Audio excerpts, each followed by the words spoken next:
Bismillahirrahmanirrahim.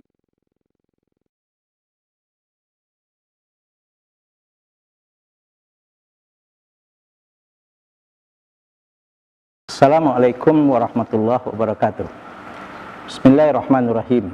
Alhamdulillahilladzi hadana lihada wa ma kunna linahtadiya laula an hadanallah. Wassalatu wassalamu ala asyrafil anbiya'il mursalin wa ala alihi wa sahbihi ajmain. Asyhadu an la ilaha illallah wahdahu la syarikalah wa asyhadu anna Muhammadan abduhu wa rasuluh. Faqad qala Allah Ta'ala fi kitabihil karim wa huwa asdaqul qailin. A'udzu billahi minasyaitonir rajim. Bismillahirrahmanirrahim. Wa idz ta'adzana rabbukum la in syakartum la azidannakum wa la in kafartum inna adzabi lasyadid. Muslimin dan muslimat yang dimuliakan oleh Allah Subhanahu wa taala. Dalam waktu yang sangat terbatas ini, mari kita berbagi tentang ada 3 kelompok manusia, yang mana 3 kelompok manusia ini berdasarkan hadis yang akan kita berbagi pengalaman ini adalah manusia-manusia yang imannya sempurna. Ada satu hadis Rasulullah sallallahu alaihi wasallam an Abi Hurairah radhiyallahu anhu qala Rasulullah sallallahu alaihi wasallam thalathatun man kunna fihi yastakmilu imanuhu. Ada 3 kelompok manusia, apabila 3 kelompok manusia ini ada dalam 3 kondisi, maka manusia ini insya Allah kalau dia sebagai seorang beriman dan memang seorang mukmin atau seorang muslim atau baik seorang muslimah atau mukminah, kalau seorang mukmin dan seorang muslim ini kalau dia dalam keadaan 3 kondisi, maka insya Allah iman seorang mukmin ini insya Allah sudah sempurna. Yang pertama adalah rajulun la yakhafu fillahi laumata laim, adalah seorang mukmin yang tidak takut kepada cacian dan cercaan orang yang mencerca dan menghinanya, kalau dia yakin bahwa dia berada di jalan Allah. Artinya rajulun la yakhafu fillahi laumata laimin adalah seseorang kalau dia yakin dia sedang berada di jalan Allah, bahwa apa yang dilakukannya adalah sesuatu yang memang itu yang diinginkan oleh Allah, yang dicontohkan oleh Rasulullah. Artinya apa yang dilakukannya betul-betul sesuai dengan tuntunan syariat. Yang penting apa yang dilakukannya itu sesuai dengan apa yang diinginkan oleh Allah, apa yang dicontohkan oleh Rasulullah sallallahu alaihi wasallam. Fillah, on track, sesuai dengan jalur yang memang diatur oleh Allah, yang dicontohkan oleh Rasulullah dalam kehidupannya. Baik misalnya dia dalam berekonomi, dia dalam berbisnis, di dalam bergaul, bahkan di dalam bertindak dan dalam bersikap, atau di dalam mengambil satu keputusan, atau bahkan di dalam berpolitik, atau bahkan dalam segala aspek kehidupannya. Dan memang seorang muslim itu dalam kehidupannya, seorang mukmin itu dalam kehidupannya 24 jam memang harus selalu berada di jalan Allah Subhanahu wa taala. Dan kalau dia yakin bahwa apa yang dilakukannya itu memang sesuai dengan tuntunan syariat, sesuai dengan apa yang dalam Al-Quran atau apa yang dalam hadis misalnya, maka dia tidak takut kepada siapapun orang yang mungkin meremehkannya, atau mungkin orang yang menghinanya, atau mungkin melecehkannya. Sedikit pun dia tidak takut dan tidak gentar. Nah, orang ini adalah orang yang betul-betul insya Allah tanda daripada kesempurnaan imannya.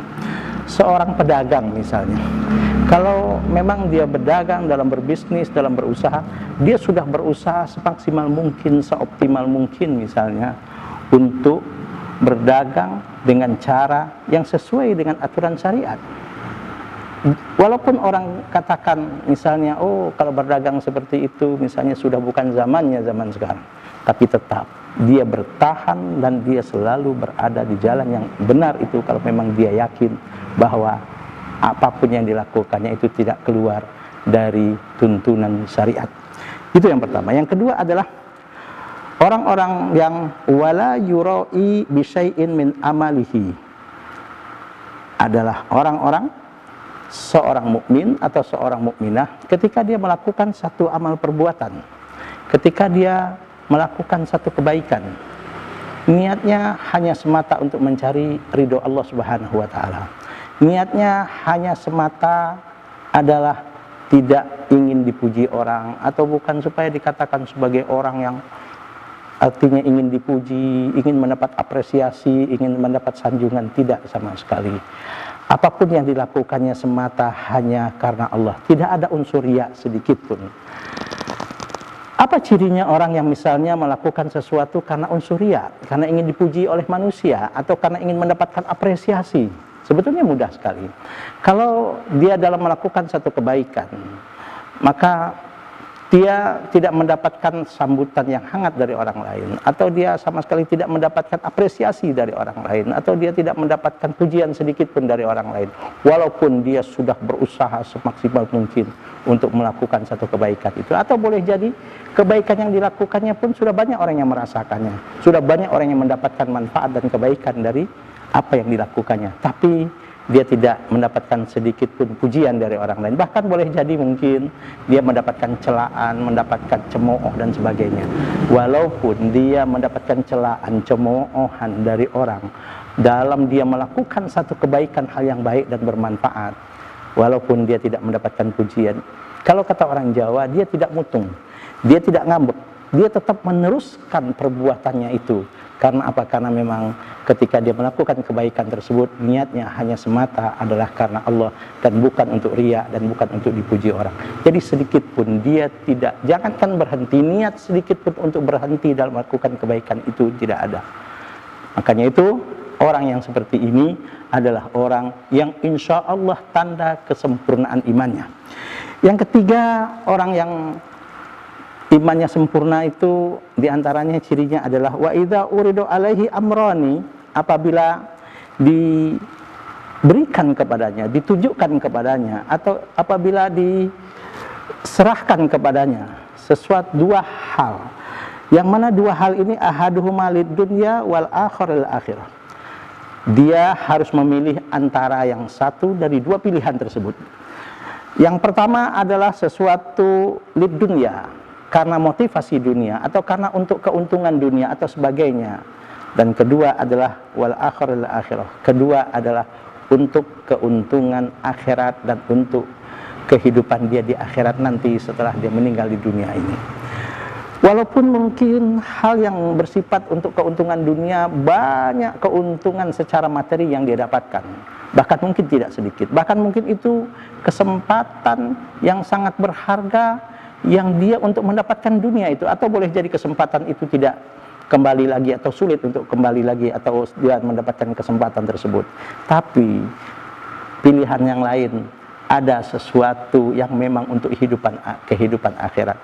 Untuk kehidupan akhirat ini boleh jadi dia tidak sedikit pun mendapatkan keuntungan secara materi kalau dilihat secara kasat mata, tapi tetap dia tidak tergoda dengan rayuan dunia tersebut. Dia tetap ingin melakukan apapun, walaupun mungkin pada saat itu dan pada ketika dia mendapatkan pilihan itu, ketika dia memilih adalah hal-hal yang berhubungan untuk kehidupan akhiratnya, walaupun pada saat itu boleh jadi dia tidak mendapatkan keuntungan duniawi, tapi tetap dia tidak tergiur dengan rayuan dunia tersebut. Dia memilih hal yang untuk keuntungan akhiratnya. Kenapa? Wal akhiratu khairul laka minal ula. Karena dia yakin akhirat itu lebih baik daripada apa yang disebut dengan al-ula, yaitu kehidupan dunia. Memang walaupun kita bukan berarti tidak butuh dunia, walaupun kita bukan tidak butuh misalnya segala sesuatu untuk kehidupan duniawi ya, kita butuh hal-hal yang berhubungan dengan dunia misalnya, tapi bukan berarti yang namanya urusan dunia adalah segalanya bagi kita. Apalagi harus mengorbankan akhiratnya, harus mengorbankan agamanya, harus mengorbankan imannya, minimal harus mengorbankan harga diri dan prinsip hidupnya. Itu tidak akan terjadi pada orang yang sempurna imannya. Artinya adalah dia tidak akan mengorbankan imannya, dia tidak akan menggadaikan harga dirinya, apalagi menghalalkan segala macam cara, kalau memang hal itu adalah bertentangan dengan akhirat. Maka orang yang tanda sempurna imannya yang ketiga adalah seseorang yang jika ditunjukkan kepadanya atau diberikan pilihan kepadanya dua perkara, tapi dia harus memilih salah satu dari dua ini. Ahaduhuma lid dunya, yang pertama pilihannya adalah untuk hal-hal yang berhubungan untuk mendapatkan keuntungan secara duniawi, dan kedua wal akhiril akhirah. Apa yang diambil? Ikhtaro amrul akhirati ala dunya. Dia dengan konsisten dan dengan yakin dia akan menetapkan pilihannya adalah untuk sesuatu yang bersifat akhirat, bukan bersifat dunia. Kenapa? Wal akhiratu khairul laka minal ula. Selain urusan akhirat itu lebih baik daripada urusan dunia, karena urusan dunia apapun pasti akan berakhir. Tinggi bagaimanapun jabatan seseorang akan diakhiri, bahkan akan diminta pertanggungjawabannya oleh Allah Subhanahu wa taala. Berlimpah bagaimanapun hartanya di dunia ini, dia akan diminta pertanggungjawaban oleh Allah Subhanahu wa taala, bahkan diminta pertanggungjawabannya di mana dia mendapatkan harta itu dan untuk apa digunakan harta tersebut. Dan tidak ada di dunia ini yang kekal abadi, semua pasti akan berakhir. Cinta dan sayang bagaimanapun misalnya kita kepada orang-orang kita cintai itu juga sementara, dan kita pasti akan berpisah di dunia ini. Makanya itu dia pilih adalah urusan akhirat, dan dia tidak akan menggadaikan harga dirinya, agamanya, imannya, bahkan dia tidak akan menghalalkan segala macam cara hanya dengan tujuan ingin mendapatkan keuntungan dunia, apalagi dia harus mengorbankan akhirat. Kenapa? Wal akhiratu khairu wa abqa, kata Allah. Akhirat itu adalah lebih baik. Kenapa? Karena akhirat itu adalah sesuatu yang kekal abadi dan tidak akan berakhir. Dan kehidupan di dunia pasti akan kita akhiri, dan kematian bukan berarti berakhir segala persoalan. Justru kematian adalah awal di mana kita atau seseorang yang meninggal dunia itu akan memulai kehidupan yang tidak ada akhirnya, yaitu kehidupan di akhirat. Maka orang yang sempurna imannya, dia tidak akan gadaikan harga dirinya, dia tidak akan gadaikan imannya, apalagi dia menghalalkan segala macam cara hanya dengan alasan untuk keluar dari kesulitan hidupnya. Nah, mudah-mudahan apa yang kita bahas ini menjadi ilmu yang bermanfaat bagi kita, dan kita mudah-mudahan termasuk 3 kelompok manusia ini, yaitu kalau memang dia yakin bahwa dia berada di jalan Allah, artinya dia yakin bahwa dia ada fillah, berada di jalan yang memang sesuai dengan tuntunan Allah dan keinginan Allah, sedikit pun la yakhafu fillahi laumata laim, dihina atau bahkan mungkin dilecehkan atau diapakan pun oleh orang, dianggap orang yang tidak modern atau apakah, dia sedikit pun tidak akan bergeser dan tidak akan meninggalkan agamanya dan imannya tersebut, dan dia tetap berada di jalan yang sesuai dengan tuntunan syariat tersebut, walaupun mungkin dilecehkan orang, dihina orang, dicemooh orang dan sebagainya. Yang kedua adalah dia melakukan sesuatu tidak ada niat apa-apa kecuali hanya semata untuk mendapatkan ridho Allah. Yang ketiga adalah orang tersebut ketika ada pilihan baginya, dihadapkan kepadanya 2 pilihan, tapi 2 pilihan tersebut salah satunya dia harus ambil. Yang satu untuk keuntungan dunia, yang satu untuk kehidupan akhirat. Yang diambil adalah untuk kehidupan akhirat. Karena apa? Karena dia yakin bahwa kehidupan di dunia ini pasti akan diakhiri, bahkan akan dipertanggungjawabkan di hadapan Allah Subhanahu wa taala. Subhanakallahumma wa bihamdika asyhadu an la ilaha illa anta astaghfiruka wa atubu ilaik. Maaf lahir dan batin. Assalamualaikum warahmatullahi wabarakatuh.